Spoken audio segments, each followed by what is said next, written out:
Welcome to the Why Not podcast with me, Chrissy Hawkins. In a world where everybody always asks you why, I'm here to ask why not. I'm going to do that by breaking down the mindsets of guests and my own to figure out what makes people say, why not?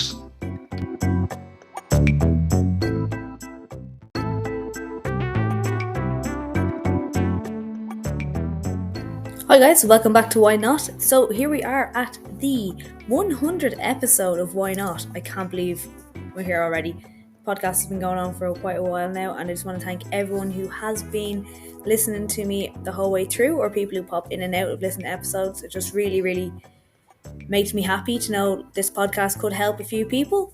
I have brought back Cian O Brien from Keep It Fucking Simple Fitness for a round 4. You'll remember him from a few previous episodes. We was on 25, 86 and 88, I do believe. And today we're going to talk about things we've learned over the years in the fitness industry. So we got into a really in-depth chat, I think, today. I hope you guys enjoy it. As ever, please just sit back and relax or walk and listen. But here is my episode, number 100, with Cian O Brien. Hey guys, welcome back to Why Not. So today I have got Cian O Brien back from Keep It Fucking Simple Fitness. So you may remember him from episode 25, 86 and 88. And because it's 100th episode and we've both been in the industry for a couple of years, we wanted to talk a little bit about maybe things we've learned over the years, or maybe things that we fell for that we realized aren't actually right. Because, you know, coaches aren't immune to this thing either.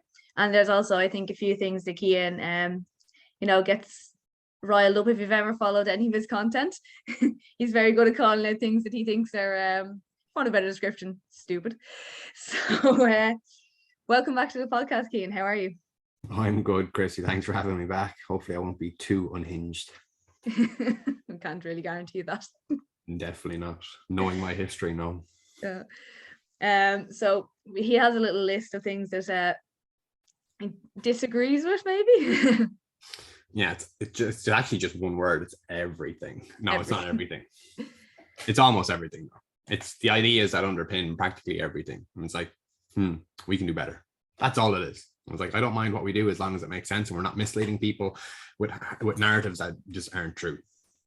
Yeah, that's very true. And I suppose one of the things as well about the fitness industry is everyone is different, and there's so many different conflicting things that people latch onto, and potentially maybe some of this stuff that people are selling could work for someone, but it's not going to work for everyone. And the problem is they get this big following, and then everyone's like, no, this has to be like the silver bullet that's got to fix things. Yeah, what we kind of see there is that, so there's kind of two big points there. The big followings are the people who are usually conventionally very attractive, and they've done something and gone through their own transformation, and that's what's worked for them, and then that becomes their whole brand and their whole identity, and everything must be done this way.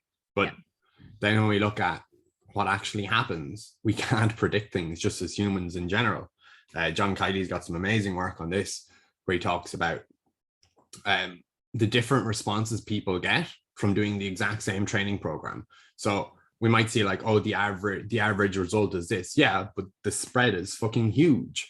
So a study he brings up is like two identical twins. So they're identical genetically. They've been brought through the exact same training. So they're essentially the same person. But obviously the big difference there is like kind of the psychosocial environment that they're in at that moment in time. And they have very different outcomes from doing the exact same training for the exact same amount of time. So if we think that is true, why do we then have like templated programs and then give them to kind of everybody and say, this is the way it needs to be done? Because quite clearly, that's not really what happens. Some people might see progress. Some people might see a lot of progress. Some people might see no progress, and then some people will even regress. Yeah, that's really true. And I think as well, an issue that you're saying, people with big followings look potentially attractive and all. An issue with this day and age as well is people kind of go, oh, you've got 50, 100 500,000 followers, you look good, you must be right. Yeah, it's like it's bog standard social proof, and that's the reason why I'd say I don't have a big following. Neither do I. No, yeah, but we see people and we look for evidence, and there is some evidence in, oh well, he's got 500,000 followers, or oh, he's got a PhD like Joel Seedman or Andrew Huberman or some of these guys. I'm like, just because they've got PhDs or just because somebody's qualified doesn't mean that their information actually is good in all areas as well. So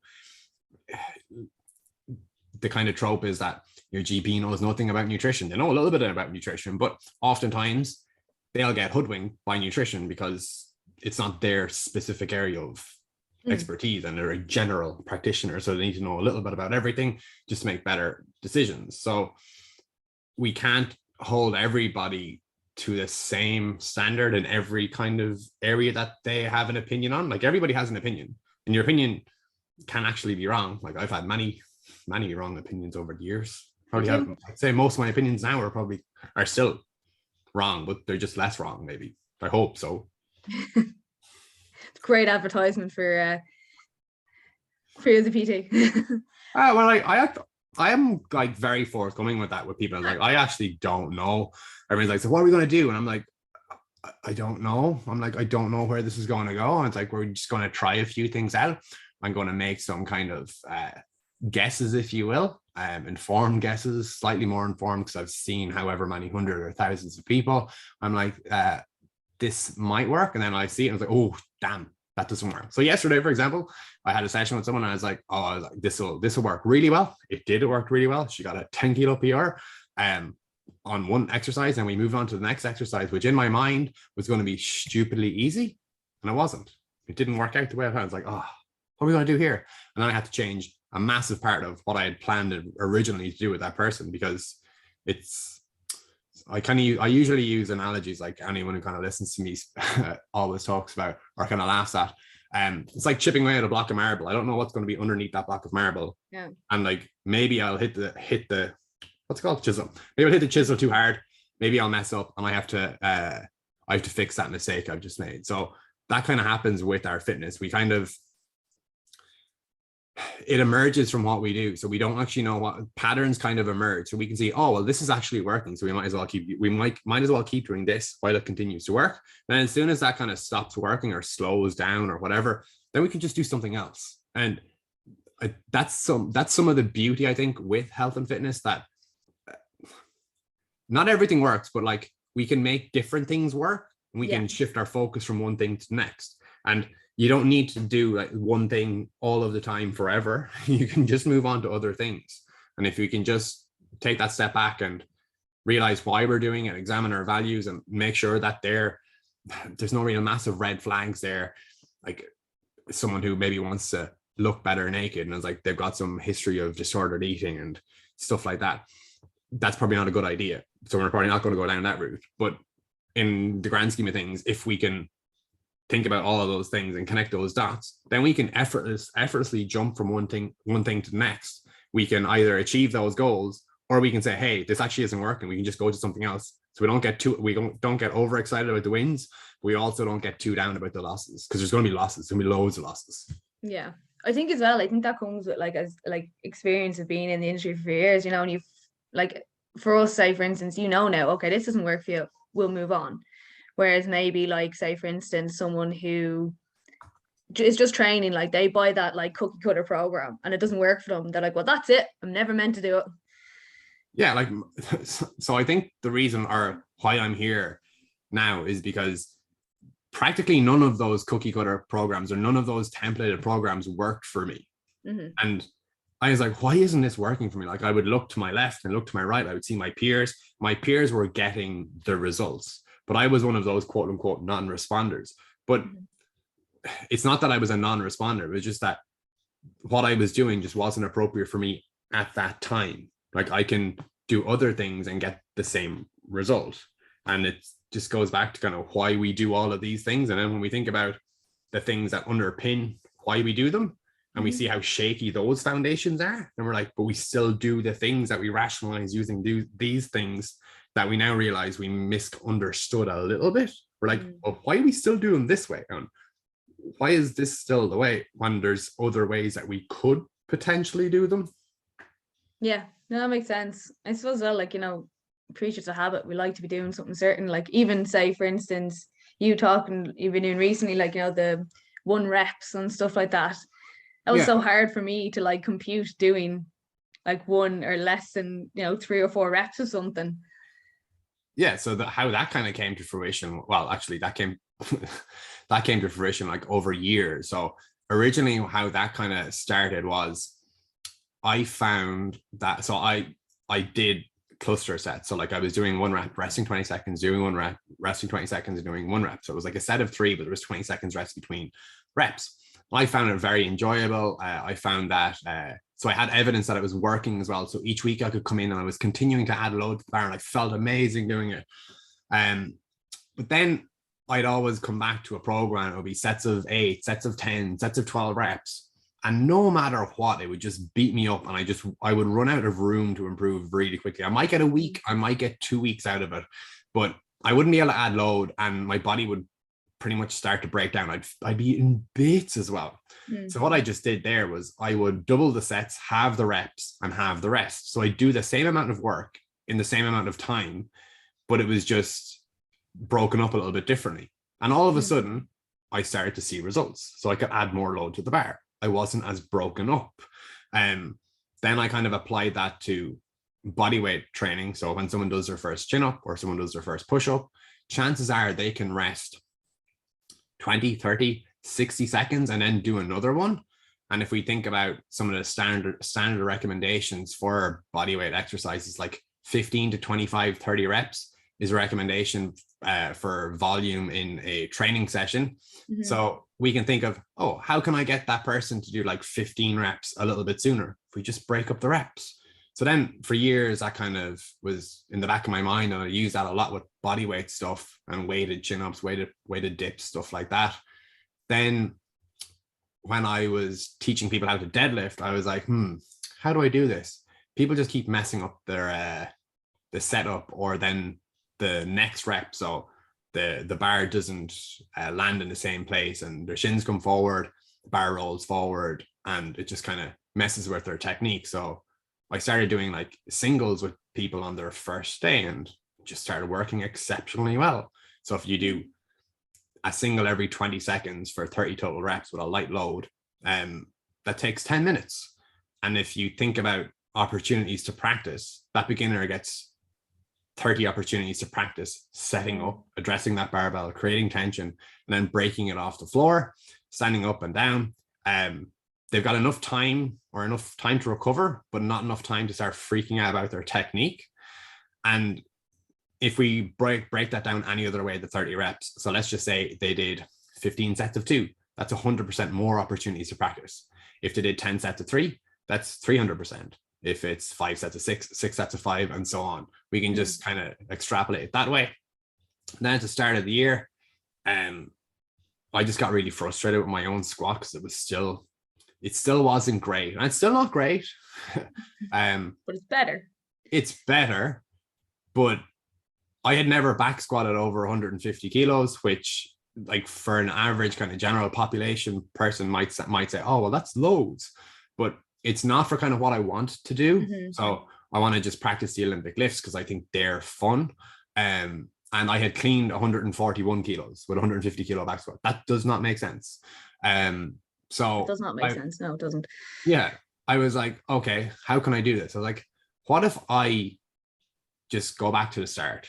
What if I approach squats like I do with my beginner clients with deadlifts? What if I treat it like a skill and I just think about practicing moving as much load as possible, as fast as I possibly can, without worrying about kind of generating fatigue or accumulating volume or whatever. And I was like, 10 minutes is a short enough time as well that I can convince myself to do it no matter how bad I am. And if I miss that part of my session, it's the next day I was like, it's only 10 minutes. I just need 5-10 minutes to warm up, then 10 minutes of squats, and then I'm done. And then I'll do it. So I never really missed it. Then things just started happening. And I was like, oh, wow, this is working really, really well. And I started like doing it more with more lifts, with more clients. It's like, oh my God, this is like taking off. And it just kept getting better and better and better. And now my squat has never felt or looked as good technically. It's still not great for me. Like I have got your hip impingement. I've torn my ACL, my LCL, fractures something there or whatever, ruptured my psoas. Like, so there's lots of kind of old injuries there there's some of the reasons that I find them difficult. But I was like, this makes an awful lot of sense. Like, I'm not beaten up, but it goes back to all of those kind of ideas. So if we think about the big idea underneath periodization is like general adaptation syndrome from Hans Selye, like in the 30s, 50s, where it's you stress your organism, there's a massive decrease in performance, and then there's a super compensation. And then you got this new kind of level. But stress theory has moved on since then, but we still use that simplified physical stress, physical adaptation to explain our training. So I was like, if we don't need that fatigue part, if we don't need that kind of massive decrease in performance, if we can actually adapt without that, why don't we do that more, especially with people in other sports? So I was like, this makes more sense. And I'm still in that kind of snowball coming down the side of the mountain. I'm like, oh no, this is getting too big. Like my brain can't handle this. But it's like, it's funny as well, because like you say that, as like, because I said I found it really hard, but I started trying that kind of similar model kind of with my deadlifts. And like, I really want to try and break a 2 times body weight deadlift, but I've never really gotten past 100, 105. I'd need to be about 112, I think, 116. But I was able to, I always found like, trying to get like more than 2-3 reps on 90 plus is nearly impossible. But I could do 10 sets of 2 reps at 95 a few weeks ago. Yeah, like that's huge.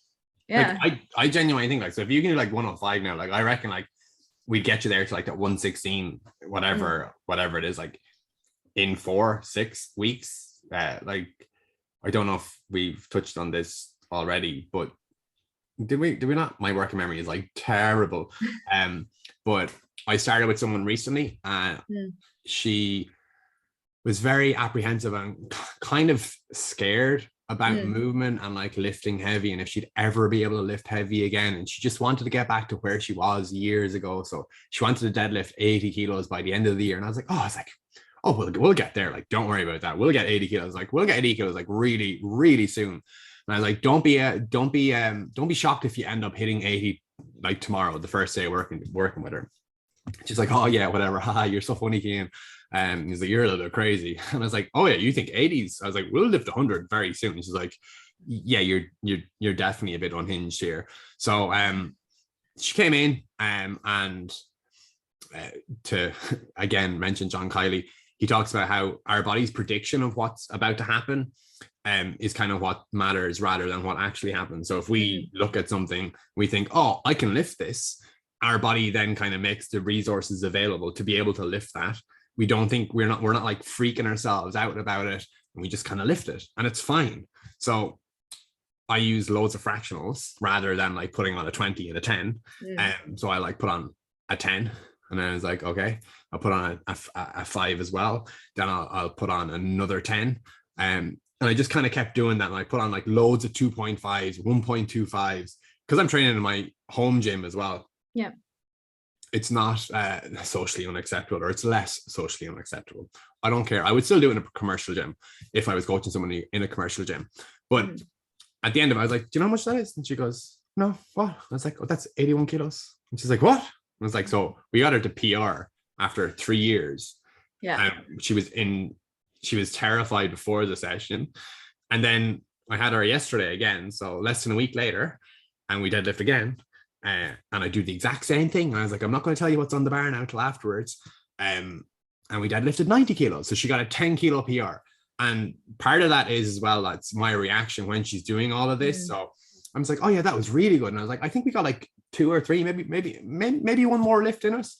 But in my head, I was like, I know this is our last lift, because I don't want her to think that this is like super heavy. I don't want her to think that like, I think she might fail. So I'm like, this is going to be like super casual. And then as she goes to lift, I'm like, come on, up. and I get a little bit more animated, but like then that has a little bit of effect. Yeah. And she's not freaking out. She expects to lift it. She thinks it's light. And she lifts it. And she's like, I was like, what's that, 90? She's like, no, it couldn't be 90. I was like, she's like, I thought that was like 80. And I was like, no, it was like 90. And I was like, don't be surprised if we do more next week. We might not. We don't know. We'll know when we get there. Yeah. But that's the thing as well, like having a coach like that as well. Sometimes them just telling you can do it can make a big difference as well. Yeah, there's like all the cliches are kind of true. Like, you know, that kind of saying is like, sometimes you need someone to believe in you and you don't believe in yourself or whatever. And that rings true like so often. And the other thing is like the planning and kind of predicting kind of thing goes along those lines as well. We think, oh, we'll add 2.5 kilos every week for 4 weeks. And we're like, we're not machines. Like, we're human beings. Like, we're living, breathing, adaptable organisms. So we don't know what's going to happen until we get into that training session. And unless you're a competitive athlete and you've got like a competition date, there's probably no need to kind of push it when it's not there.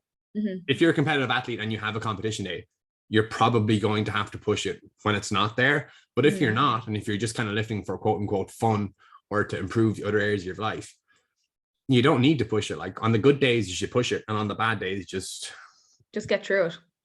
And just kind of take that step back. Don't lift as heavy, don't lift as much, just kind of do some productive work, because you can always do some productive work. Like, if we think about it like in terms of like auto regulation rather than kind of percentages. So if you lift something that's a 9 out of 10 effort on 2 days, you feel good on one day, that might be 105% of your max. But if you lift something at 9 out of 10 difficulty on a bad day, that might only be like 85% of your max, but it's still 9 out of 10 difficulty. And does your body really know what weight is on the bar? Like, that's kind of my experimentation with this. Loading the bar and not telling people what's on the bar until afterwards. And I'll make sure that there's no struggling. But it's just trying to try to, and it's weird because you want to be as honest as possible with people, but I know if I tell someone that what that bar weighs, they might psych themselves out of it. And I'm like, but they can do this. And then when they do it, when they come back in next week, they look at 80. She look at me next week and she look at 80 kilos. They're like, 80. I'll do this in my sleep. So yeah, that's true. It's good. It's good what you're saying as well about the whole, you know, unless you're a competitive athlete, if you're having a bad training day, rein it back. Like I think, I don't know, for me personally as well, like, it took me a long time to come to terms of being like, you're tired. Get the session done. It doesn't matter. If you do it, you're not going to destroy yourself. And I feel like, you know, you get that with clients as well. They're like, oh God, I just can't do anything today. And you're like, you're tired. It's fine. Come back next week. It'll be grand. Yeah, we're our own worst critic as well. I'm the same. It's like, we expect so much more out of ourselves. But if we heard someone else talking to somebody else, like how we speak to ourselves, we'd be like, hold on. You should stop this. And if you look at kind of what we do as kind of coaches or PTs, the profession, like, so I think there's so many issues with the profession in terms of like how we're prepared for the profession. Like, a lot of the information just doesn't make sense, and it makes me fucking furious. But anyway, then when we actually get into the profession, what you've got is, we need to coach people when people are available. So we need to coach people early morning, late at night, weekends. So straight off the bat, you're burning the candle at both ends. If you want to have a social life, you're going to be playing catch up probably the whole week. Like, so if you go out on Saturday night, like, you'll be like, I'm in at 5 a.m. on Monday morning. That's no way to live. I did it for a few years. And that's kind of why online or hybrid, I think, is the better model, to give people the autonomy as well. Like, it's less of a hand-holding endeavor as well. There's that educational component. And if we think about that predicting part, you need to have some amount of knowledge to make those predictions. Like, you can't make a prediction without knowing anything. So I can't like make a prediction like what a word means in a different language. So if you like, I know you like your Duolingo, like, you can spit out a word there in any language. And I'm like, just give me like a few there and I won't know what they are. Yeah. I'm on the spot now, so I'm not going to be able to remember think of any words. I would have disproven my own theory. What is it? Go on. Winkelwagen. A milk cart? Nope. Close though. It's definitely a wagon or a cart or like a, what is it? Shopping trolley. Ooh. Damn it. Pissed off Yeah. at that one. Yeah. Here's a German one for you. Wellensittich. You're not going to get this one. This is completely a left field.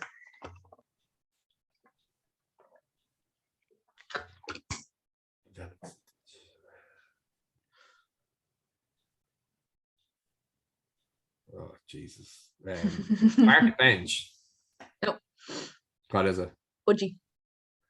Yeah. So like you kind of have to have some idea to kind of make a prediction of what something is. Mm-hmm. So part of our jobs as coaches is to kind of impart a little bit of knowledge to people. And it's very difficult to do that with someone. Like, let's just say, for example, we've got a fat loss client. One thing we know for fat loss is intervals can be great. So let's just say we've got that person doing an interval session. Imagine trying to consume some information on some of the difficulties with regards to taking measurements when you are lying on the ground thinking you are going to get sick because you've just done a hard interval. That is not the time, nor is it the place. But if we had another session, or if we had communication in between sessions, which also takes time, and people don't connect those dots. They don't. Like, I never connected those dots either when I'd be like messaging coaches, like when I was like a kid, like, hey, what's the best whatever, or like, how do I do this? And it's like they have to take time out of their day to then explain something to me in a language that I understand. Whereas if we can get someone to think of like a PT session is the same, whether it's delivered or you do it by yourself and you know what you're doing, why you're doing it, you can actually charge less for it that way. So let's just say your in-person sessions are €50. They do 3 of them a week. It's €150 a week versus €50 a week for online. They get the same workouts, but they also get ongoing support in between those sessions. It makes a lot more sense. And I think it's more ethical as well, because we're not kind of rinsing people for money. We've got we have the rising cost of living, like the cost of rent, all this stuff. Like, it's impossible. Ireland's like weird. Ireland's like I don't understand Ireland at the minute. Nobody understands Ireland at the moment. That's interesting what you're saying as well, explaining something in a language they don't that they understand. Did that take you time to get used to doing? No, I'm kind of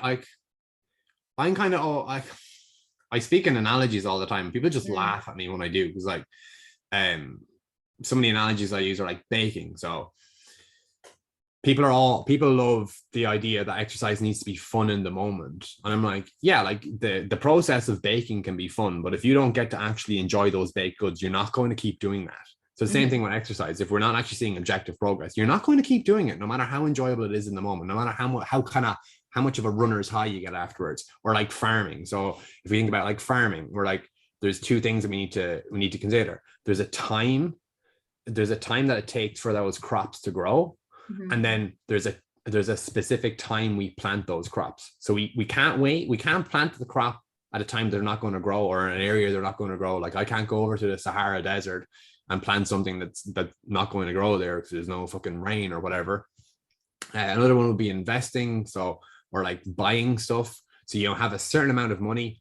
How do you want to spend it? So like, if I give you a $5 and I ask you to go out to a shop, and I was like, get yourself something nice, and you're like, oh, I want all this stuff, but I only have a $5. This costs like €7. Like, what am I going to do? You got to put something back. Like, as you get better at it, you can buy more stuff because you have more money. And that's kind of the idea. Like, you're collecting money. And the investment side, the investment kind of branch of that one is, it's not, let's just say we're going to go into crypto or stocks or something. It matters less. I don't know anything about it. It's imploded in the last 2 or 3 weeks. I'm like, this is mental. Yeah. But if we look at something like that, it's not what you actually really invest your money in that matters the most. there's something underneath that matters even more. It's how much capital you've got to invest first. So I can pick the best coin to invest in, but if I only have €100 to invest, I'm kind of screwed. So what I think of like as the money or the capital you have to invest in will be like your general qualities that you develop in the gym, your habits. So like how many thousand steps you take per day. Then in the gym is like, what's your squat? What's your deadlift? What's your bench press? How many push-ups can you do? How many chin-ups can you do? Can you do a weighted chin-up? All these things. So I've got an analogy kind of for everything, if that makes sense. And that's kind of it's come very naturally to me. I think that in part because I did grinds for my Leaving Cert, and then just seeing kind of what was part of the ADHD assessment in terms of like language and verbal comprehension. I was like, oh, I'm pretty good at that. Yeah, I think that's one, like I suppose I have done it where I've said stuff to people and you can see them kind of blank staring and you kind of have to go, okay, hold on a minute. This makes sense to me, but not you. Yeah. I feel like that's one of the problems sometimes in the industry, like when you have these like big people out there who are like selling you this thing and they're using all this big fancy language and everyone are like, I don't understand that, so it should probably work. Yeah, and we use these big words and it's like saying wet water. Like, look at this water. This is wet water. And you're like, yeah, but I got water here. That's just fine. He's like, yeah, but this is wet water. Functional training. I'm like, it's either training or it's not training. If it's not training, it's exercise. Exercise is still okay. But training is like the manipulation of variables towards a predetermined goal. And you just do more over time. That's kind of it. It's variation over time, do more. And you got a specific goal. Exercise, you don't really have that kind of goal. It's just kind of done for the sake of it. And it's like, so if it's not functional, it's just not training. Like there's no such thing as functional training. We know functional medicine is a load of cock. Functional training is a load of cock. It's funny, I never actually looked up what functional training was because to me it never made sense in my head, the two words together. I'm like, surely training should be functional. Why do you have to make it functional? Yeah, and then like, who is it functional for? Like people are like, oh, well, bicep curls aren't functional. I'm like, what if you're a bodybuilder? What if you need to step on stage and what if your arms are your lagging body part? I'd say bicep curls are pretty fucking functional. Yeah. So if you want to grow your arms, bicep curls, most functional thing you can probably do, or bicep curls, probably one of the most functional things you can do. Everything like that, just it seems to, we prey on people's vulnerabilities. So we bamboozle them, or we kind of like, we dress these things up. I think that's half. I think half of it is that we dress these things up and misrepresent them intentionally to make people part with money. But then the other side of it is, as well, I think we do it to kind of hide our own insecurities. So I know that I'm not good at whatever, nutrition. So to hide that, I'm going to hopefully do something that will make a change, even if it's just temporary. It doesn't necessarily matter. So because I don't know these things, I'm just going to say this because it quote unquote worked, but it just works for a very finite amount of time. And there's some negative consequences down the line. And we see this in kind of pretty much everything. It's like, what are some of the things? Like HIIT. So like, see coaches doing HIIT or like timed stuff, and it's like, no, like these people don't need this. Like you're making these people sweaty, sore, and out of breath for no reason. I'm like, think of why they're here. That's another thing you kind of learn. Like I don't do HIIT, but like it's missing a letter. It's missing a letter at the start. Like it's really small, you see. That's why. So people just see HIIT in like capital letters, but what they don't see is to the left, there's actually a lowercase letter. It's an S, so it's actually shit. I knew where we were going there when you said it's missing a letter. Do you know as well though? I suppose that was one thing I would have fallen for when I was younger. It's like you have to be sweaty, you have to be sore, but you don't. Oh, that's how most people like judge the quality of their workouts or sessions, and then you're kind of caught in this. You're caught in this kind of limbo or like no man's land where when someone starts with you, like I know that they expect to be sore and I know that they're expecting this and they want this to a certain degree. It's like, how can I make them a little bit sore but not too sore? And And I don't know how to do that. I actually don't, because whenever I do it, it's overkill. Like, just like, Cian, I couldn't move for days. And I'm like, oh, I'm so sorry. I was like, oh, I need to I need to rethink this. And I was like, okay. And then like the never saw her again. I was like, oh, thank God. I find that happens with me as well, but like I have people coming from like ground zero, so like they're not training, they're doing something, and they're like, oh, I'm in bits. I'm like, I could have given them 4 squats, and they probably would have been bits. You know what I mean? Yeah. So you kind of like, I Yeah. always come out to them, I'm like, right, you're gonna hurt, you're gonna be fine, but next week you're not gonna feel a thing. You'll be fine. Yes. Yeah. It's a tough one. Like I use singles with practically everybody these days when they start, because it's just easier and they can demonstrate better technique. And if you think about confidence or predictors of success, the biggest predictor of success is previous success. I think the next one is like confidence, the confidence that you'll do it. And then like the biggest thing for confidence is previous success too. So if we can like just give them nothing but success, I was like, oh, here, do a squat. And I was like, oh, that was really good. I was like, all right, take a couple of seconds, do another one, and let's do another one. Or like just do 2s, do 3s, or whatever it may be, or like doing easier versions of it.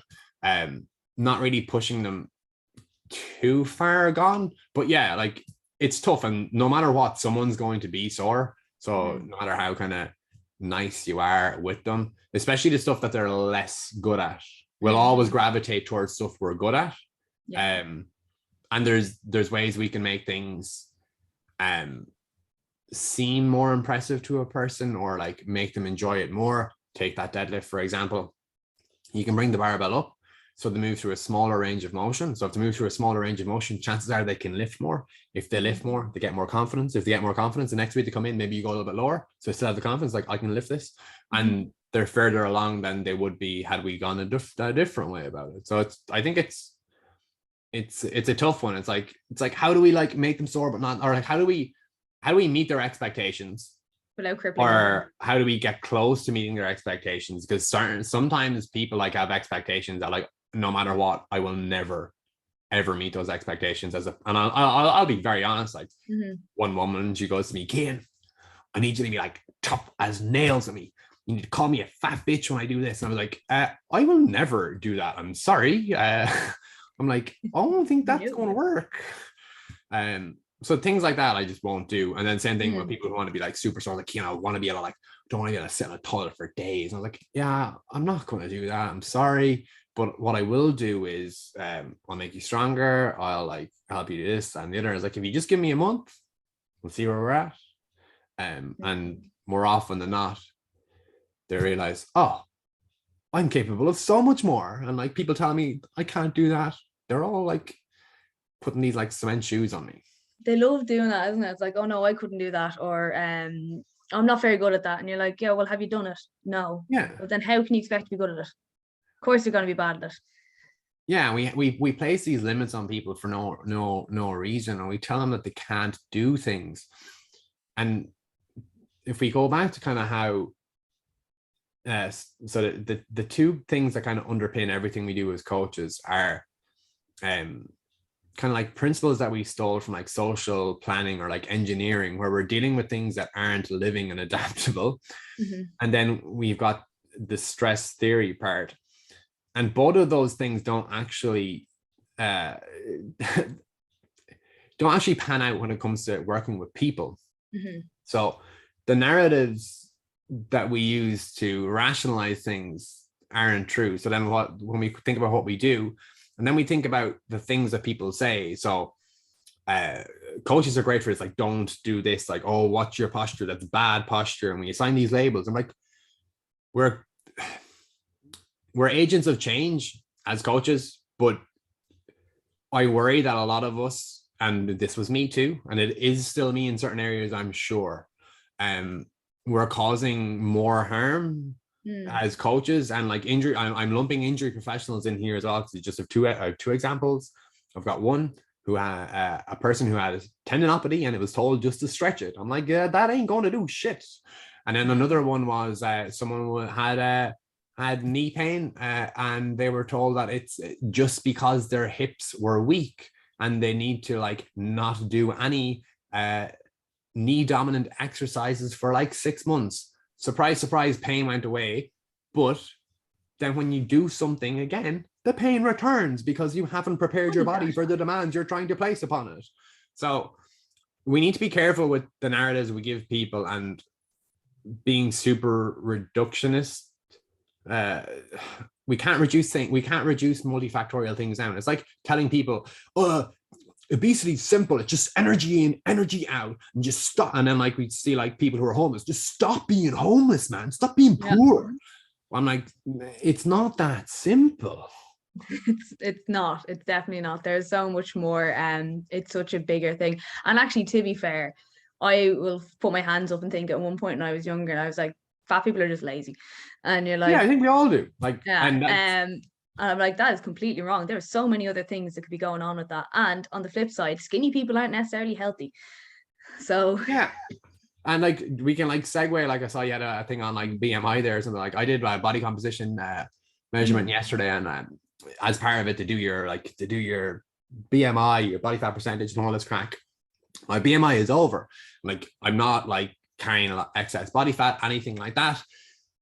But if we look at the BMI scale, it says like I'm not in the healthy range. So I'm in slightly over. So I'm in the unhealthy range. But then if you look at, let's say, my body fat, if you looked at my bloods or whatever, it would all come back good. But then if you look at kind of some of the beliefs that underpin my training behaviors and kind of like getting some of my self-worth from quote unquote being an athlete and deriving so much of my identity from being an athlete growing up, that is not healthy. So like we can, it's wrong, but it's not wrong. So I'm like, even if I like, for example, like I looked at my own BMI and I have a photo I put up recently kind of saying like, is lean healthy? And side by side of me when I was, I think it was 20 and I was 46 kilos versus now when I'm 58, like.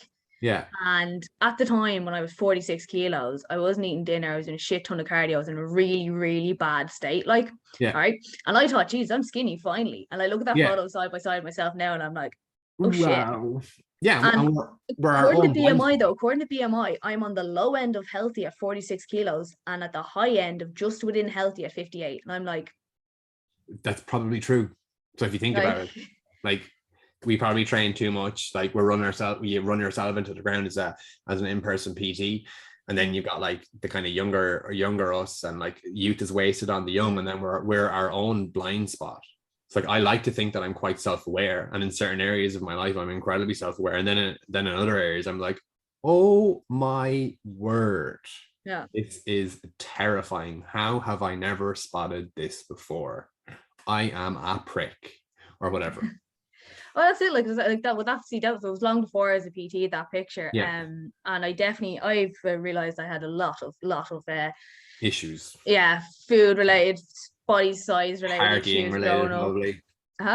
Probably partying related as well, or kind of avoiding stuff. I don't know. I didn't really at that point, but it was just there was something. I was going through a really rough time, and I'm like, God, here's me going, oh yeah, you look, I'm finally skinny. And now I look at it going, holy shit, look at the size of my arm. I think my wrist is bigger than that now. Like, mad. Yeah. So like, I suppose that's when the BMI, and one of the problems I find with BMI is it can be so demoralizing for people as well who are training, and it's like, you know, it's what the doctors use. And I actually Googled BMI, and the first few things for BMI came up were like HSC and NHS and all this. And then the next three were like Slimming World, Dublin gastric bypass surgery and all this. Do your BMI calculator, see if you're fat, and then we can make you skinny, you know? Yeah. Like, and I was like, that's an interesting one as well. Like things like Slimming World and all. Like I was like so anti Slimming World. Like I'm not as anti it anymore because like there's a bit of a community and stuff like that, and everything works. And to kind of find that gray, we need the black and the white. We need to find the middle of the room. You need to know where the corners of the room are. So like, I think there can be scope for things like that. Like I don't like Slimming World, of course, but if you've got people who are just like you, who are doing what you want for a period of time, that can help. Even if you do that fad for a few months, you fall out of it, and you kind of you learn stuff from that, and you eventually come around to realizing that like body weight and BMI and whatever, it's only one measurement, and it's a little bit like predicting the weather, no matter how certain you are, you're going to get fucked someday. So you're going to be wrong. So you can be like, oh, it's not going to rain. I'm not going to bring a jacket. And you're like, but you live in Ireland. yeah, you live in Ireland, you get fucking drowned. So we need to just be careful with. It's a dose thing, isn't it? It's how far we go into it. It's an intensity. It's a volume. It's the beliefs that underpin it. It's the dots that you connect, and that's it. There's a really good psychology test where they have this thing on the screen, and they ask you like what this is. I did it at the conference a few weeks ago, and I've seen it before. I think it's Hyder and Simmel. I could be wrong about that, but I'm pretty sure it's Hyder and Simmel. So they've got these shapes moving around on the screen, and it's like this little dot is like chasing this other dot, and it's going in and out of these kind of things that look like a house or whatever. And everyone's like making guesses, and the psychologist is asking, what does people think this is? And it's like, oh, it's cheating. And it's like someone said, that's Romeo and Juliet. Someone else has like, oh, it's aggression. And then he's like, no, it's just shapes moving around on a screen. Like you're the one like giving it this context. Like there is no really context. I love it. And it's the same thing here. Like we give things way more context, and we attach more and more meaning to things. And then when we can kind of temporarily give ourselves more certainty, like I know how to manipulate my weight, so like I can just go out and lose some weight or whatever really quickly. Like that kind of gives you it's an avoidant behavior. For some people, losing weight may be healthy. For other people, losing weight might be the least healthy thing that they can do. Same thing, the inverse is true. For some people, gaining weight will be the best thing they can do. And for some people, gaining weight will be the worst thing they can do, or continuing to gain weight. For some people, learning more about nutrition is a terrible idea. Like, let's just take your average like PT or coach. Your average PT or coach who's got, and let's just make the assumption that they know the basics. They don't need to know more about nutrition. They need to start implementing it and trying to figure out ways to talk to people about it in their language. And you have this paralysis by analysis, and we can just we invite this overwhelm in on ourselves because we go down that rabbit hole and we go down too deep, and we just need to come back out, or just don't go down quite as deep. And I'm so guilty of this. Oh yeah, but I think as well, when it comes to nutrition as well, it's not just don't eat this, eat this. You have to, like, there's so much more about that. And sometimes maybe PTs are a little bit like you said, it's learn to talk to them about it. And like, it's more than just don't eat that biscuit. It's why did you feel the need to eat the biscuit? You know, that kind of stuff. Like, you know, there is a lot more to that, I think, which you learn over years. Yeah, you can tell everyone, you give everyone the greatest meal plans in the world, and they still won't stick to it. Yeah, 100%. Things. And it can be something like really like counterintuitive too, about like why they had to, and like if they can eat a biscuit, like what's that going to do? Like it depends on what biscuit it is, but like let's just say it's a normal biscuit. And let's actually make this example more contextually relevant in the sense that let's just say it's biscuits and it sabotages their goal. Yeah, we can look at maybe like what they've done for the hours beforehand. Maybe work was crazy and they skipped lunch, and now they are ravenously hungry, so they just run to the biscuits. Or maybe for the last 2 weeks they've been doing a really intense diet and they don't have clarity around that process, so they don't know when they're finishing it, they don't know how they're coming out of that intense period of dieting, and that's why. So or maybe we can look at some of those like psycho-emotional factors, like maybe shit's hit the fan, maybe their phone broke, maybe their computer crashed when they're on a job interview on Zoom or something. I don't know, but like it's not, behaviors don't happen in vacuums, and we need to understand that about. I think that kind of goes back to everything we've said. It's that all like, and to bring it back to like cliches being true, or like not cliches, fucking sayings. You can never step foot in the same stream twice. So it's the same, like every single thing you do, is a result of everything that's brought you up to that point in time. So my training tomorrow will, the first part of my training tomorrow will be different to the second part of my training tomorrow. The first part of my training will be different because of everything that's come before it. And the second part will be different because of what's happened in the first part of my training and how that's gone. So like, if that's gone really poorly, maybe that's gone really poorly because I've done too much before that, but maybe it's gone really, really well and it's given me more confidence, and then it goes really well. And then the next week that kind of feeds forward as well. And it's just that feedback loop that I've spoken on another episode about. Yeah. No, you're right. You're saying as well about people being afraid to move. I'm being told different things. What do you have to say about that? People being afraid to move or afraid to train hard was a question that was brought up at a recent conference I was at. And it's a strange one because we have so many different silos, if you will, to kind of dive into. But if we just look at those like false narratives that I keep talking about, we have people missing the forest for the trees and kind of misrepresenting things. Like if you go on and look up any PT course, look at any kind of PT course curriculum. So let's just, for shits and giggles, let's go on to one of the bigger ones. We won't name names. Not going to name names. So if we look at one of the bigger kind of PT courses, it's broken into 3 areas. Like in the first area is functional screening. I'm like, what the fuck is that? So straight away off the bat, we're going to create 2 categories of like functional and dysfunctional. So when that's the entry point, you're kind of like screwed. Like if you start something on such a wrong footing, how can the next pieces that depend on the first step work out, if that makes sense? Yeah. And then we have that idea of, so the functional screening then moves to functional training. And then you've got people afraid to use the tools that have been like used very successfully for, I don't know, decades. Like barbells, people are afraid to like press a barbell overhead because, oh, well, what if you extend through your lower backs? I'm like, have you ever seen someone do a handstand? I'm like, they're going to extend through the lower back. Under load. Yeah.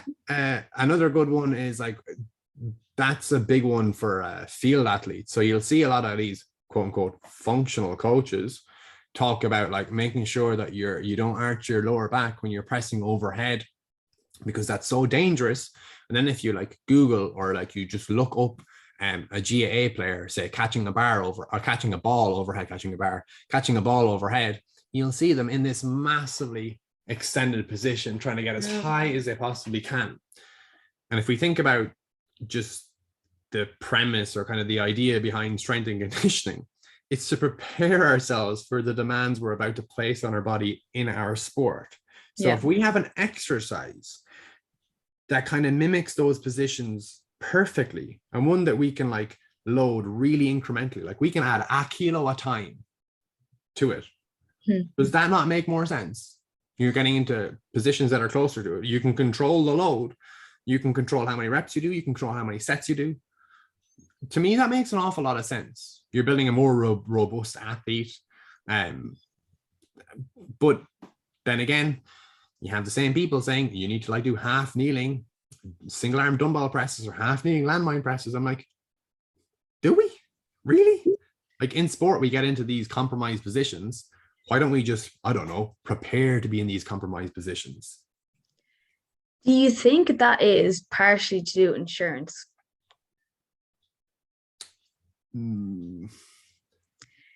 No. I think it's a money racket at that level, because when the question was answered, I asked the question like this as well. I was like, what about like functional training? And it was kind of like, shh. But then like everyone was like, oh, it's not, these certs aren't worth the paper they're written on anymore. And I'm like, oh yeah, I love this. And I was like, oh, they're like trying to quieten them down then as well. No, because we have a duty of care to like provide accurate information, and the information that we have access to right now does not support any of these ideas. Yeah. We'll have coaches give out about, say, injury professionals stepping out of their lane and into the coaching lane. And then you'll have the injury professionals stepping out of the coaching lane to step into the injury lane. And the issue is it's the morons in both camps that are giving the other a bad name. Like, there's so many incredible injury professionals around the world, and there's so many incredible coaches, but it's the really poor and fatty ideas that get a lot of attention. And then when we think about it from in both camps, in the actual formal education, these shitty ideas are actually taught in these traditional education models, because there's only so much you can learn about it as well. Because like, it is quite simple. Like, how many different principles are there? I actually think we kind of only have maybe 3. Yeah. Like, you got like specificity, then you go from easier to harder, and then like you got how much work you do in like how much work you do, basically. So it's like you do enough to get better, not too much that you're fucked for a few days. I think they're kind of the 3 I kind of live by. I don't really live by anymore, because if you think about easier to harder, if we're thinking about training for speed, or training for strength, so you kind of have 2 things that are opposite. So like, you go from light to heavy, and you go from slow to fast. But heavy is slow, so maybe if you go heavy, that's actually easier when it comes to speed. Then if you go light or slow to fast, fast is light or unloaded or even assisted, so it's harder. But we're kind of screwed in that sense. Yeah. But yeah, I don't know why it is the case. I think it needs to be changed. I think that's one of the biggest things. I saw that NASM, or is it, let me see, I'll double check here. I saw one of the big ones recently. They have an influencer course, so it's a few $100s. I'm like, it's probably a bad idea. Like, from people who kind of preach about like ethics and stuff, you're like, that's definitely not ethical. You've got like corrective exercises, so like $700 I saw for the corrective exercise course. And I was like, what? $700?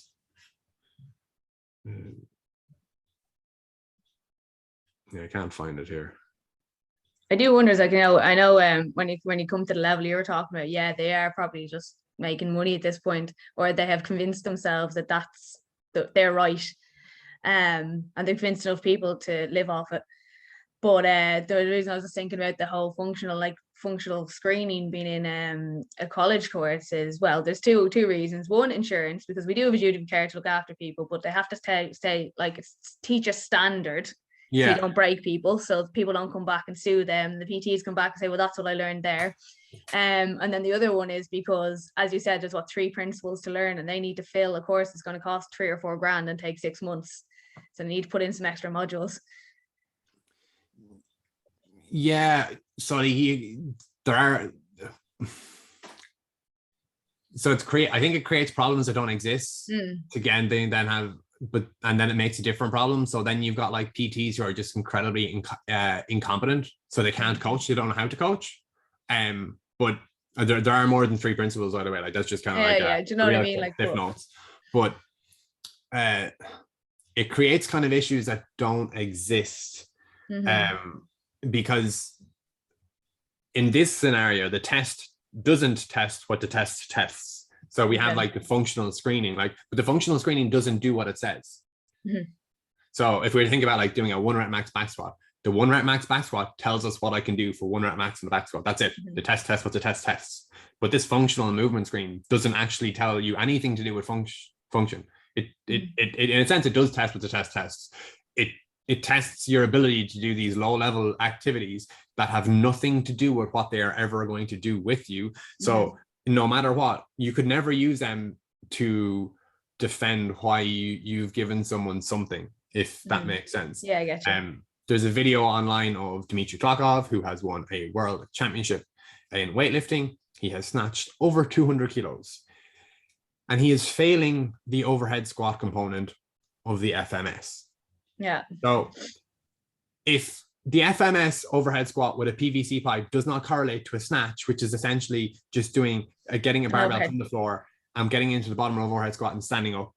If that does not, if they don't correlate, nothing can. So we're kind of screwed in that sense. Like, I also saw that the NSCA, so the NSCA's Essentials of Strength and Conditioning book, so the textbook that's used to teach strength and conditioning coaches. I might have said this on another podcast with you, but in 3 editions, so the 2nd, the 3rd, and the 4th edition, I'm pretty sure, they had the deadlift. So the actual instructions were terrible. And then the pictures in each edition showed a different exercise, essentially. So the pictures in the first 2 had massive errors. I think the second one, the hips were way too low. The first one, maybe the hips were way too high, or the bar was too far forward. So the bar was too far forward, that's what it was. And then the third one was the best, but there was still issues with it. I think there was a soft lockout or something like. So if we're teaching people at the start that this is how you do things, but it's actually not how you do things, we kind of need to just reevaluate everything on a whole. If you need to fill a course, basically, so like you're saying, like, oh, there's only so much you need to learn, fill it with practical stuff. Make better coaches, make better PTs, run it more like an apprenticeship model. I don't know, but the average quality of a PT or the average quality of a coach, a strength and conditioning coach, is not very good. I would pick a CrossFit coach over your average PT or your average coach any day of the week, because they do a weekend course, fair enough. But when they go in to teach CrossFit, they have to teach all of these different components to all of these different people. They don't have the same type of people to coach. I would actually rank them CrossFit coach 1, PT 2, strength and conditioning coach 3. So, and that's the opposite way of how the qualifications work. So oftentimes you'll see a strength and conditioning coach with a master's. Then you'll see like a PT who's done maybe a 12-week course, and then you have your CrossFit level 1 who's done a weekend cert. But that CrossFit level 1 will do thousands of hours of coaching over the course of however many years. So let's take the master's, for example. Let's say they do a 4-year degree, or even let's be nice, 3-year degree, 1-year master's. So they spend 4 years in university. That CrossFit level 1 then has 4 years of a head start. And that's going to compound over time. They're teaching people with, they're teaching special populations oftentimes. They're teaching kids, they're teaching adults, and they're teaching older people. And they're teaching them things that the modern strength and conditioning coach says are too difficult to coach, too time intensive, or too dangerous. They will teach someone in their 50s how to do the Olympic lifts or deadlift a straight bar. Whereas you will have a strength and conditioning coach coming to you and say, no, we must use a trap bar because deadlifting is dangerous. I'm like, what? Like, deadlifting, all deadlifting is dangerous. Oh yeah, it's too close to the ground. It's like, they can't hinge. I'm like, what if they have to pick up something? Like anything, it's going to be out in front of them. Like we don't get to like step in the middle of things like a nice neat trap bar. So very true. Yeah, I think we need to like completely reevaluate how we're prepared as coaches and PTs, and then we also need to completely rethink how coaching or PT is delivered, because we can do so much better. Like, we're not constrained by the things that determined our model of PT of like in person and our group classes. So we can have a virtual kind of community or a virtual kind of thing there. We can educate people outside of ours. We can support people outside of ours. If that gives people what they've actually come to you for, and that then they keep that up for years or for the rest of their lives, I think that makes more sense than, right, 28-day transformations, let's go. Then afterwards, you sign them up for the rest of the year or whatever. What happens a year down the line, 5 years down the line, 10 years down the line? I don't know, but it doesn't sit well with me. Yeah. I don't like the 28-day transformations myself either. I do actually like them. Like, that's the other side of it. So yeah. I think there's a place for almost everything. Like, I love extremes. I really do love extremes. And I think there's places for extremes. Like, if I don't want to, I will do an extreme diet instead of dieting for 8 weeks. I'll do 2 weeks. I will eat 500 calories a day, 600 calories, 800 calories a day for 2 weeks. And then I'll just go back to my normal way of eating and maintain that. No problem. But have me diet for 8, 12 weeks, ain't going to happen. That's the big thing, isn't it? The really big thing you kind of learn is they're like that. Like, I would rather take the time and like for myself as well. And I know like there's plenty of people who that can't work for, but for you, it works for, because there is no hard and fast with everything. There is that gray area with everything. Yeah. And like, you provided expectations are met, provided there's an understanding and provided there's sufficient clarity around everything, I don't see why there's an issue with certain things. We don't want people deriving all of their self-worth from their image or from what they do as an athlete, but we also need to understand that people are people and people are going to do it, whether you ask them or not. Like, someone comes to me and say, I'm going on holidays in 2 weeks, Cian. I've cut my calories. I'm now doing 1,000 calories a day. I can turn around to them and say, that's stupid. Or I can say, I was like, oh, I don't think that's the best idea, but I'm here to help. So let's take a look at kind of what your plan is. What's your plan to come off? What do those 1,000 calories look like? What's your activity look like? Are you taking any supplements? And then from there, you can meet that person where they're at. They don't feel judged. There's no shame. Like, the other side of that is, if you tell them that this is bad, this is terrible, you're doing the same thing that we do with exercise and creating fear. So we've seen what happens when we label food as good or bad, and the damage that does with people's relationship with food. We're now seeing that with exercise. So we can then flip that back to the food side of it, and we can say that, are we creating unnecessary fear in people and expectations and noceboing them when it comes to extreme or more extreme approaches to dieting? I think we are, but that's a discussion for another day. And then we can just make sure that there's a better relationship between you and that client, because then they feel more comfortable telling you something that they're a little bit worried about, because they know that it's not a good idea. Like, nobody thinks eating 1,000 calories is a good idea for a prolonged period of time, at least. So they will come to you the next time that, let's just say, they get pain during an exercise and they don't want to tell you. If you've had that experience in the past where they say, Cian, I go on holidays in 2 weeks, I'm eating 1,000 calories a day, I'm doing all this cardio, and you said, that's the stupidest thing in the world, why would you do that? They're probably not going to tell you about that pain in your shoulder. Well, they're less likely to tell you about that pain in their shoulder or whatever it may be. But because they've got evidence of you being compassionate, understanding, and kind of meeting them where they're at, they're probably more likely to tell you. Yeah, no, you're right. It can be hard though when you hear an extreme and you know it's not a good idea. Oh yeah, 100%. It's the same thing with exercise as well. Like, I have no problem with someone saying they're going to squat every day. And it's like, well, let's go back to like the test. What's a test? So if you know you've got something coming up and you need to be prepared for it no matter what, you've got a choice. You can kind of accept that you've left it too late, or you can kind of do what us as ADHDers do, and we can like cram like fuck And because we've got that intense pressure, we usually are okay. So if I know that, sorry, let's say, so in August, I plan on going to England for a weightlifting kind of seminar. I was like, oh, I don't want to be like not able to do the lifts by then. So I need to like reintroduce snatching or whatever.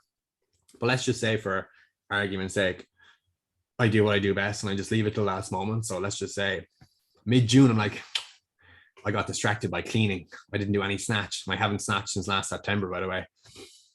I'm probably going to snatch every single day until I go to that seminar. I might not go heavy, but it's going to mean that the seminar is more enjoyable. And then when I come back as well, because I know that that's the end of it, I can just kind of like ease back into it then. Mm-hmm. I don't see there's any real issue in using extremes in most cases that don't have massive red flags.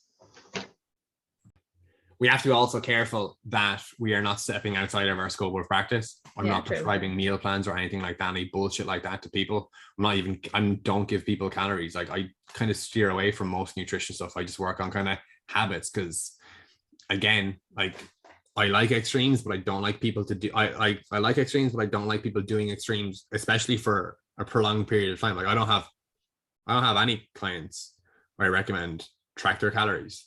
I'm like, I don't think that's the best thing. Like, all you need to have is an understanding of how your body weight works over time, like energy balance, and then have a little bit of an understanding, a working knowledge of what's in certain foods. It was like, oh, I had McDonald's. So like, I had McDonald's for breakfast 3 times in the last 7 days. That's not a lie, by the way. Maybe if I just cut that down to one day, that'll probably be a better idea. So like 800 calories for breakfast, that's 1600 calories I've cut out. Yeah. I don't do that every week, by the way. McDonald's 3 days a week, but that's just every time I talk to you, you've eaten McDonald's like 5 times before I speak to you. Yeah, I like my McDonald's. Okay, it's got good coffee too, good cheap coffee. No, like I'm the same. Like I don't talk about calories with people. If they do want to talk about food, I try to talk about more of the whole thing. Just because I find a lot of the time I come across with some people I come across, it's just they already have an issue with stuff like that. So I'm kind of like, well, let's try this. No, you don't have to get rid of everything, but how about this week we'll do this, and next week we'll do this, and I would be like you. I can literally switch it on and off. Yeah, I don't care. Like I genuinely, I don't really care how I look beyond like a certain level. Like, and I passed that like years ago, for example. So whenever I want to change how I look, like, it's usually for a stupid, selfish, ego-related reason, like of like being better for business as well, because like the social proof of the conventionally attractive influencers, when I post something that's the slightest bit impressive lifting wise, it gets more clicks. When I post things with my shirt off, it gets more clicks. Then when I post something that I think is infinitely more helpful and actually helpful, crickets. So I'm like, you gotta play to the audience you've got. So I need to get in better shape because I'm an online coach. Like, it's just the way it is. I don't like it. It's annoying. Yeah, your calling card. Yeah, I don't like it, but like, it's also kind of easy for me as well. Like, I'm like, oh, to lose 10 pounds. I was like, oh, like that'll take you a long time. I'm like, maybe 4 weeks. And they're like, what? You're like, yeah, like I'm like 200 pounds. So it's not that much. What happens when you're 6 foot odd and like a lad? And like, you can do the things I do. So that's the other thing. Like, your body needs to be able to support the demands that you place upon it regularly. So I will squat. I will do something on a squat pattern that's got over 140 kilos in it 3 times this week. I'm actually only training 3 times. So every time I'll train this week, I'll do something that's quite heavy. It will be quite difficult, but that's going to demand more resources from my body than if I do that with half that. So let's just say it's only 70 and I'm my same height, same weight, even the same muscle mass. it's not that much more demanding, I'm sure, but because your body is just incredible at adapting to whatever demands you place upon it. But there is a cost associated with that. And I find that like I have this massive buffer that I can do whatever the hell I want nutritionally. Like I eat like a 10-year-old at a birthday party, or have been told that they can eat whatever they want for a day. Jellies, chocolate, fast food, you name it, I'm probably eating it way more regularly than I should. But it's just because I can. It's because I can. If I was getting much larger, I wouldn't be. And it's actually a lot less about the health side of it, and it's less about what I look like. It's more about what I can and can't do. So if I want to ever do any kind of, if I want to go back surfing, right now I'm 10 kilos too heavy to surf on my surfboard. I can't run. If I run now, I am definitely going to get shin splints, like without a shadow of a doubt. For me to avoid getting shin splints, I would have to micromanage my volume. I would need to do the smallest amount of running, and I do not have the patience for that. Same thing. It's the same thing with the diet. Like I don't have the patience to do 8 weeks or 12 weeks. But I can go like really intense for 2 weeks. It doesn't bother me. I will be hungry for like 2 to 3 days. But then after I get over that 2 to 3 day kind of hump, I'm kind of okay and I can kind of coast. And I find that by like day 10, 11, 12, I'm like, I can push this out by a week. And like, no, like you've got a plan, you have to stick to this plan. Yeah. And that's one of the few times that I would say always stick to the plan when it comes to nutrition. Yeah. With training, you need to change the plan because you don't know when the good days are. You don't know when the bad days are. You don't know when you've adapted. Like progressive overload is the wrong way around. Like if you can overload, you've already adapted. You don't add more load than you can currently do to adapt. That just doesn't make sense. It's like going into debt for a better outcome. Doesn't work. Yeah, no, you're right. Yeah, sorry.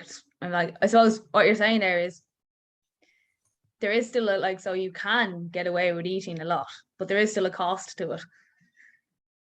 You know, you can get away with eating like a 10-year-old at a birthday party all the time, but there is a cost to it. So you do have that extra weight that would affect other things. I reckon, yeah, so it will, and there is effects to it as well. So I'm starting to reintroduce loads of jumping, and I can't jump as high because like just like put an empty barbell on your back and try jump as high as you possibly can and see how much lower that is. So my quote unquote best body weight to do any kind of athletic stuff is closer to 80 kilos than it is 90 kilos, and I'm 92 kilos. So, or 200 pounds. So I need to, if I wanted to do more athletic stuff, I want to do them as well, and I want to continue to progress beyond a certain point, I have to make that decision. There's a trade-off with absolutely everything. And then further down the line, there's going to be a trade-off because as I get older, maybe I do less stuff. And if I'm doing less stuff and I continue to eat the way I am, it's not going to end well. It never does. But I just don't intend to slow down. Like I want to do stupid stuff when I'm older, like stuff that people will say is stupid, like why are you doing that, that's like so dangerous, that's so heavy, or how can you do that? It's like, it's because I've never stopped. So I want to be that person as well, deadlifting in my 80s. Yeah, stupidly disagreeable, like 100%. Why can't you? Like these are all limits that we've placed on ourselves. Had a guy in his 50s 60s, he won't listen to this. I had a slightly older guy start yesterday. Deadlift, straight bar, day one. Fuck it. Like, what's the harm? Bring the barbell up, deadlift from blocks, deadlift a kettlebell. He gets confidence. 8 months from 0 deadlifting to 100 kilos. Other girl, she deadlifted 100 kilos within 4 weeks. And she was terrified before she started. She has deadlifted 80 like 3 years ago. And she couldn't even break 60 kilos off the floor the week before she spoke to me. I was like, you just need to, where John Kiley calls coaches like agents of placebo, I think, or something like that. So we just need to help create that environment for that person to thrive. And part of that is the exercises we choose and how we deliver those exercises. So for me, it's in those sessions, it's sets of one. They're sub-maximal, but they're for quality.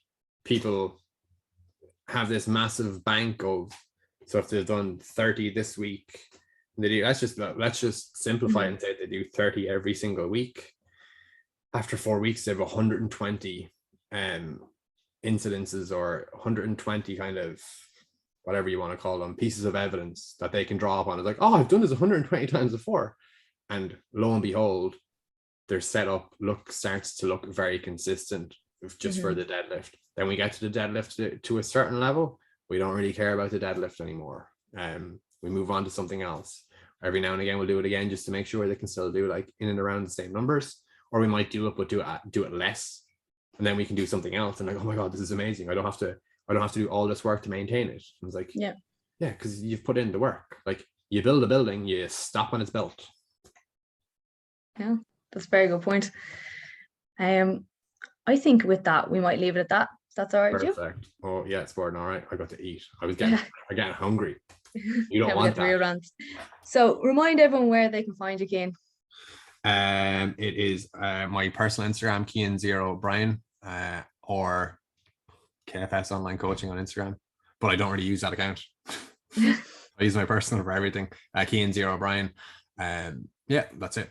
Yeah, and that's where you'll find all the like juicy content, the rants, the anger. Yeah, you're very, very measured today. You're gonna get full force rants if you look on his Instagram. I think I was fed. That was it. I didn't even have any like chocolate or anything, which is very strange.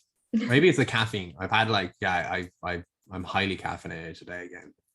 Very highly caffeinated today as well. But as ever, guys, you can find me on Instagram and TikTok. It's Chrissy H Fitness, and my website is www.chrissyhawkins.com. So thanks again for joining us today, Cian. No problem at all. My pleasure, as always.